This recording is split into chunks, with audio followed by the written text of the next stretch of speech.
Good morning friends, welcome to the series of number system. ठीक है, तो last video तक जो हमने देखा था कि डिविजिबिलिटी बाई 7 तक हम लोग पढ़ चुके हैं और अब है डिविजिबिलिटी बाई 8 का क्राइटेरिया जानना और इसके बाद बची हुए नंबर्स से डिविजिबिलिटी क्राइटेरिया जानना। ठीक है, तो हम स्टार्ट करते हैं इस वीडियो को। तो हम स्टार्ट करते हैं आज की इस वीडियो को। ओके, ठीक है।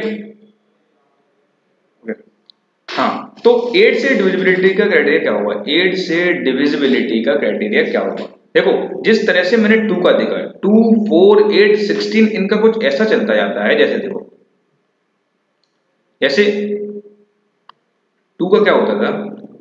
2 के केस में क्या करते थे? लास्ट की डिजिट पे फोकस करते थे। अगर लास्ट की डिजिट 0, 2, 4, 6, 8 हुई तो वो नंबर 2 से डिविजिबल हो जाता था। मतलब 2 के केस में हम करते थे लास्ट डिजिट पे फोकस, लास्ट डिजिट पे फोकस करते थे। क्या करते थे? लास्ट डिजिट पे फोकस। और 4 से डिविजिबिलिटी चेक करने के टाइम पे लास्ट 2 डिजिट्स पे फोकस, लास्ट 2 डिजिट्स पे फोकस। इसी तरह से अगर सिमिलर ऑर्डर में हम चलें तो 8 से डिविजिबिलिटी के लिए हमें लास्ट की 3 डिजिट्स पे फोकस करना पड़ेगा, लास्ट की 3 डिजिट्स पे फोकस करना पड़ेगा। और इसी टाइम पे बता दे रहा हूं आपको, अगर 16 से डिविजिबिलिटी का देखोगे तो लास्ट की 4 डिजिट्स पे फोकस करना पड़ेगा। लास्ट की 4 डिजिट्स का मतलब यूनिट पे, टेंस प्लेस, 100 एंड 1000 प्लेस। ठीक है, तो इस तरह से 2 के केस में यूनिट प्लेस पे ध्यान देना पड़ेगा, 4 के केस में लास्ट की 2 डिजिट्स को ध्यान देना पड़ेगा, 8 के केस में लास्ट की 3 डिजिट्स एंड 16 के केस में जो कि यहाँ से बोर्ड ने हटा दिया है, हाँ आ गया, ठीक है, लास्ट की क्या बोलते हैं 4 डिजिट्स। ठीक है, लास्ट की 4 डिजिट्स वो चेक करेंगे। अब ये देखिएगा कि 2, 4, 8, 16 इस तरह से लास्ट की 4 डिजिट, अगर हो सकता है कि 32 या बड़ा नंबर कोई बोले 64 से डिविजिबिलिटी का क्राइटेरिया क्या है, तो आपको हो सकता है कंफ्यूजन हो जाएगा। भाई मैं लास्ट की 4 डिजिट देखूं, 5 डिजिट देखूं, लास्ट की 6 डिजिट्स देखूं। तो उस कंफ्यूजन को अवॉइड करने के लिए मैं आपको बताऊंगा यहाँ कि 2, 4, 8, 16, 32, 64, 128, 256 इनमें एक रिलेशन होता है। वो रिलेशन क्या होता है? 2 की पावर्स में होता है। जैसे 2 को हम लिखेंगे 2 to the power 1 एंड 4 को लिखेंगे 2 to the power 4, sorry 2 to the power 2, 2 को लिखेंगे 2 to the power 2, 8 को लिखते हैं 2 की पावर 3, 16 को लिखते हैं 2 की पावर 4। इसका मतलब क्या हुआ? आपको आइडिया लग गया होगा। इसका मतलब आपको आइडिया लग गया होगा, अगर 2 की पावर 1 वाले नंबर से डिविजिबिलिटी देखना है, लास्ट की 1 डिजिट पे फोकस करना है। अगर 4 से डिविजिबिलिटी देखना है तो लास्ट की 2 डिजिट्स पे फोकस करना है। 8 से डिविजिबिलिटी के टाइम लास्ट की 3 डिजिट्स पे फोकस करना है। 16 से डिविजिबिलिटी के टाइम पे लास्ट की 4 डिजिट्स पे फोकस करना है। मतलब ये जो 2 की पावर्स वाले नंबर्स हैं, इनमें से किसी पर्टिकुलर नंबर से किसी बड़े नंबर की डिविजिबिलिटी को अगर हमें चेक करना है तो हमें इसे 2 की पावर्स में रिप्रेजेंट करेंगे और जो पावर होगी हमें उतनी ही लास्ट की डिजिट्स देखनी है। जैसे 16 के केस में 4 क्या बोलते हैं, 2 की पावर कितनी आती है 16 को रिप्रेजेंट करने के लिए? 4, तो लास्ट की 4 डिजिट्स को देखना है। 8 को रिप्रेजेंट करने के लिए 2 की कितनी पावर होंगी? 3, तो लास्ट की 3 डिजिट्स को चेक करना है। एग्जाम्पल दैट, अगर मैं कहूँ 1000, सॉरी 1000 नहीं, 1000 तो इजी है। अगर मैं कहता हूँ 1, 8, 3, okay, board is again committing some mistakes, so I am waiting for it। ठीक है, मैं वेट करता हूँ बोर्ड जब तक खुद को रिट्रीव करे। ओके, जल्दी से हो जा। आई थिंक फ्रेंड्स बोर्ड थोड़ा टाइम ले रहा है और ओके ठीक है। हाँ, तो एक नंबर लेते हैं हम 1, 8,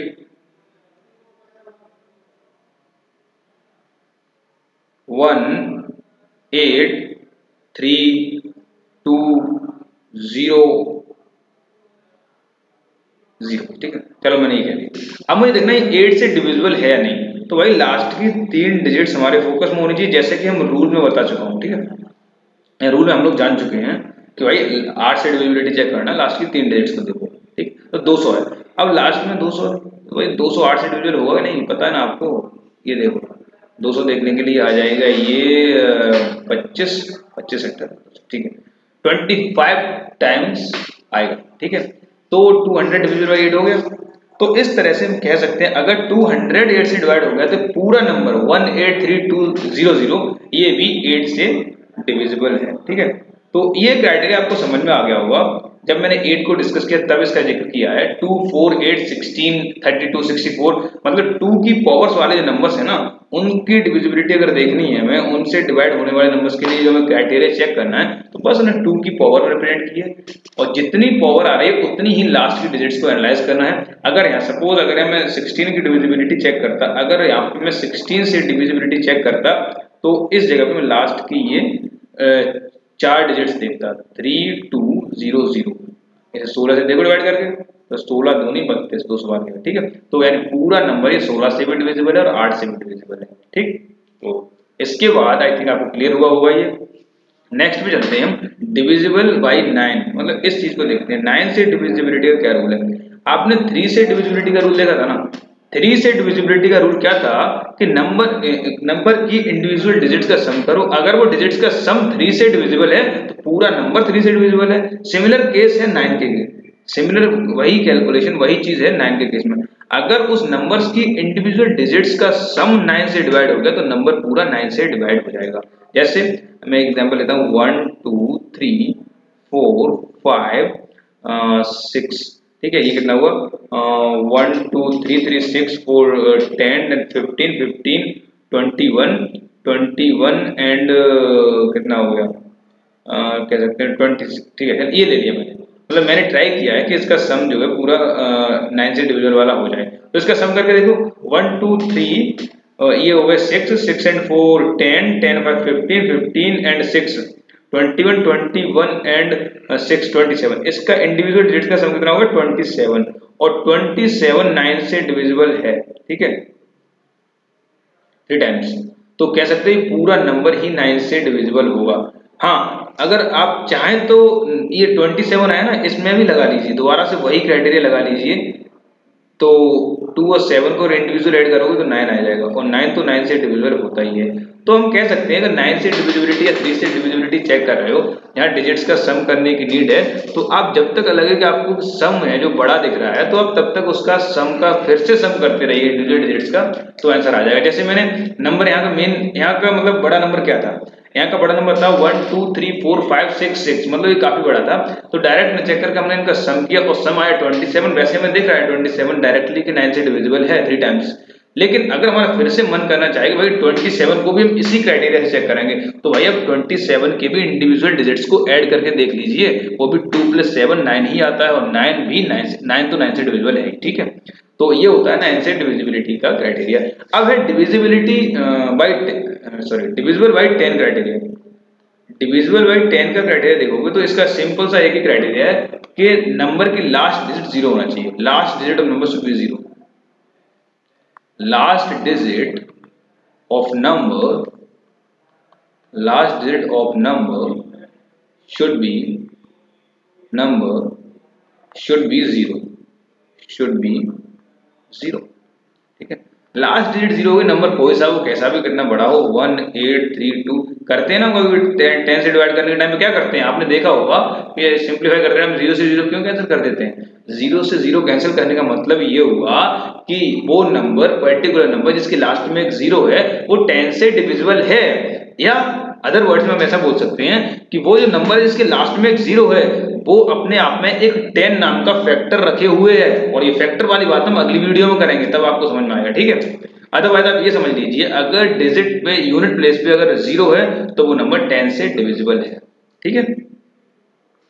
इतना काफी है 10 से डिविजिबिलिटी जानने के लिए। अदरवाइज जो फैक्टर वाला मैं टर्म बोला था यहाँ पे कि जो नंबर, पर्टिकुलर नंबर 10 को अपने अंदर एक फैक्टर की तरह रखे हुए है, अगर उसके लास्ट में एक 0 है, मिनिमम एक फैक्टर तो 10 का है ही उसके अंदर, इसलिए हम बोल सकते हैं कि पूरा नंबर 10 से डिविजिबल है। ओके, तो ठीक है, बोर्ड फिर से कुछ लिखना चाह रहा है उसे लिख लेने दीजिए। तो उसने लिखा कि भाई डिविजिबिलिटी बाई चेक, और देखो अपने आप लिख डाला उसने पूरा, last digit of number should be 0, ठीक है। तो ये हो गया। इसके बाद आता है divisibility criteria for 11। Divisibility criteria for 11, थोड़ा स्पेस क्रिएट करते हैं, नीचे बढ़ते हैं। ओके, रुक जाएगा, ठीक है। तो ये क्या बोलते हैं, हाँ, डिविजिबिलिटी क्राइटेरिया ऑफ 11। तो 11 का क्या है, देखो 11 का भी थोड़ा सा अलग है, जैसे इनका था वहां से थोड़ा अलग है इनका क्या है, जैसे एक नंबर है, ठीक है। पहले मैं नंबर लिख देता हूँ। नंबर में नंबर जनरल करके लिखूंगा ABCDE, ठीक है, इतना ही रहता है। 5 डिजिट का एक नंबर लिखा मैंने। तो इसका क्राइटेरिया क्या होता है, sum of odd digits, sum of digits at odd position, sum of odd position digits, odd positions, sum of odd positions digits, sum of odd position digits minus sum of even positions digits, sum of even positions, sum of even positions digits। अगर इनका ये difference क्या है, even जो odd positions पे जो digits हैं उनका सम, फिर निकालो जो इवन पोजीशन पर डिजिट है उनका सम हो, दोनों का डिफरेंस लेके देखो। अगर ये डिफरेंस 11 से डिविजिबल है तो पूरा नंबर 11 से डिविजिबल है। क्या समझ में आया? देखो ये होता है आपका क्या बोलते हैं, इवन पोजीशन पे। इवन पोजीशन क्या होती है, ऑड पोजीशन क्या होती है, फर्स्ट पोजीशन, सेकंड पोजीशन। अगर हम राइट मोस्ट साइड से चेक करें तो फर्स्ट पोजीशन क्या होता है, यूनिट प्लेस। तो first position, second position, third position, fourth position, इस तरह से फिफ्थ पोजीशन पे हमारा ए है। तो ABCDE में लिखा था, तो फिफ्थ पोजीशन पर ए आएगा अगर हम राइट से काउंट करते हैं। तो जो ऑड पोजीशन पे कौन कौन है, ऑड पोजीशन पे जो है उनको आप ऐड करके इवन पोजीशन पर जो अवेलेबल है उसमें घटा दें, तो जो भी आएगा, ठीक है। चलो ठीक है, बोर्ड ने हटा दिया, मैं फिर से लिख देता हूँ ABCDE, ठीक है। इसमें ऑड पोजीशन में कौन कौन है, E plus C plus A, ये ऑड पोजीशन पे, ये है ऑड पोजीशन पे, ओके, ये है ऑड पोजीशन पे। अगर ऑड पोजीशन वाले में से हमने घटाया, ओके, ओवर राइटिंग, ओके, ठीक है, कोई बात नहीं, मैं हटा देता हूँ। हाँ, तो ऑड पोजीशन का सम करेंगे, उसके बाद इवन पोजीशन का सम उसमें से घटा देंगे, तो जो भी आएगा उससे हम फाइंड कर लेंगे। ओके, चलो मैं स्पेस क्रिएट कर लेता हूँ। ओके, क्या था, ABCDE, ठीक है। तो ऑड पोजीशन को ऐड किया, E plus C plus A, इसमें से घटा दिया B प्लस D को। जो भी डिफरेंस है, अगर ये 11 से डिविजिबल हो गया, पूरा नंबर 11 से डिविजिबल हो गया, आप एग्जांपल लेके चेक कर लेना, ठीक है। 12 से डिविजिबिलिटी देखनी है ना, तो सीधा है। 12 से डिविजिबिलिटी देखने के लिए पहले देखो 12 को हम लिखते क्या है, 3 into 4।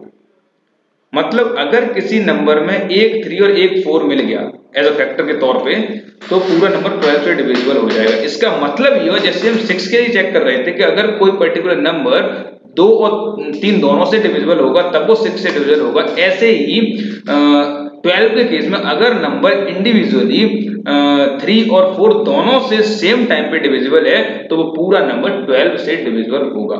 सो फ्रेंड्स, मैंने 12 तक के लिए कवर कर दिया और आई थिंक बेसिक में 12 तक के लिए पता होना चाहिए। इसके बाद हम यूज देखेंगे इसका यूनिट प्लेस से वगैरह किसी फाइंड करने में, कहीं डिविजिबिलिटी का क्राइटेरिया कहीं थोड़ा बहुत कॉम्पिटिशन में पूछा जा सकता है। तो 11 12 तक हमने कर लिया तो काफी है। वैसे 13 का अपना होता है और भी रहते हैं, 15 का आप जान लेंगे इजीली, 14 का भी आप जान लेंगे कि 2 into 7 का अगर फैक्टर मिल जाए तो 14 हो जाएगा, 16 का मैंने बता ही दिया था, ठीक है। तो इस तरह से रहता है। तो ऐसे तो काफी नंबर्स हैं, ठीक है, लेकिन बेसिक में मैंने 11 से 12 नंबर्स का बता दिया है। So friends, I think I tried to explain the rules of divisibility of particular number by the following numbers, जो भी मैंने यहाँ लिखे थे 2 से लेकर क्या बोलते हैं 12 तक। तो इसके लिए आपको समझ में आ गए होंगे। इन कमिंग वीडियोस मैं अब ट्राई करूंगा कि हम फैक्टर वगैरह को समझें, क्योंकि मैंने अभी 2-3 बार लास्ट में यूज भी कर लिया ये वर्ड फैक्टर, ठीक है। तो particular number consist of factor 10, particular number consist factor 3 और 4 इनसाइड 8, इसका मतलब वो 12 से डिविजिबल हो जाएगा। तो ये फैक्टर जो मैंने लास्ट में यूज किया, इसका मेरा इंटेंशन यही था कि मैं नेक्स्ट वीडियो में आपको फैक्टर्स के बारे में बताऊं, ठीक है। तो friends, next video on the factors, factorisation of number, composite number को कैसे फैक्टराइज करके लिखते हैं, प्राइम नंबर को कैसे फैक्टराइज करते हैं, और फिर कितने टोटल फैक्टर्स हो सकते हैं किसी नंबर के, उन फैक्टर्स का समेशन क्या हो सकता है, उन फैक्टर्स का मल्टीप्लिकेशन क्या हो सकता है, किसी भी परफेक्ट स्क्वायर टर्म्स के फैक्टराइजेशन कैसे क्या होते हैं, इन सब का डिस्कशन ग्रेट डिटेल में हम नेक्स्ट वीडियो में करने वाले हैं, ठीक है। तो friends, stay connected with me for coming videos, और इस वीडियो को आप जितना हो शेयर करिए, और अगर आप चाहें तो ऑनलाइन भी आ सकते हैं, चीजों को अंडरस्टैंड कर सकते हैं by posting your doubts on Telegram channel. Link of that channel I will mention below in the description box of this particular video. Otherwise अगर आपको ऑफलाइन भी हमारी क्लासेस ज्वाइन करनी है तो आप मुझे ऑफलाइन में सर्च कर सकते हैं S code networks coaching near Kaushambi metro station Delhi, ठीक है। यहाँ पर हमारे जो एस कोड नेटवर्क नाम से कोचिंग चलती है, उसमें हम कंप्यूटर बेस्ड भी बातें करते हैं, काफी प्रोग्रामिंग लैंग्वेज भी चलती हैं, के अलावा अभी मैं पर्टिकुलर इस यहाँ पे स्टैटिस्टिक्स और ये जनरल एप्टीट्यूड, इसमें नंबर सिस्टम चल रहा है, डील कर रहा हूँ। इसके अलावा इलेक्ट्रॉनिक्स, इलेक्ट्रिकल एंड इंस्ट्रूमेंटेशन के कोर सब्जेक्ट्स में डील कर रहा हूँ, जो कि क्या बोलते हैं गेट के लिए इंपॉर्टेंट है। तो इस बार क्योंकि मैंने बताया था आपको कि गेट एग्जाम ऑलरेडी मैं electronics and instrumentation with good rank दे चुका हूँ, ठीक है। तो अच्छी रैंक के साथ मैं सिक्योर किया हूँ अपने आप को। तो यहाँ से मैं कहने का मतलब ये है मेरा, I am not appraising my self, यहाँ पे मेरा कहने का ये है कि आप लर्न कर सकते हो इलेक्ट्रॉनिक सब्जेक्ट्स को भी यहाँ पे आके, ठीक है, जो कि आपके लिए यूनिवर्सिटी एग्जाम के लिए फायदेमंद हो सकते हैं, at the same time GATE की प्रिपरेशन के लिए बहुत भी फायदेमंद हो सकते हैं। Be careful. नेटवर्क और सिग्नल सिस्टम अभी रन कर रहा हूं, और आगे आपको अच्छे सब्जेक्ट्स ईडीसी और एनालॉग जैसे सब्जेक्ट्स में डील करूंगा। मेरा स्पेसिफिक उद्देश्य जो है वो इलेक्ट्रॉनिक्स है, क्योंकि ये मेरी पेरेंट ब्रांच है। इसके अलावा मैं इंस्ट्रूमेंटेशन के भी आपको 6, 7 to 8 सब्जेक्ट कॉमन वाले करा दूंगा, including general aptitude and mathematics. Same electrical का भी ऐसा ही होगा, common subjects plus engineering, mathematics and aptitude part, क्योंकि एप्टीट्यूड तो अभी मैं ले ही रहा हूँ, ठीक है। तो आप गेट के लिए भी एक healthy content with healthy environment आप मुझे देख सकते हैं मेरे यूट्यूब चैनल पे भी, और प्लस अगर चाहें तो आप offline at S code networks, again I am mentioning. So thank you friend.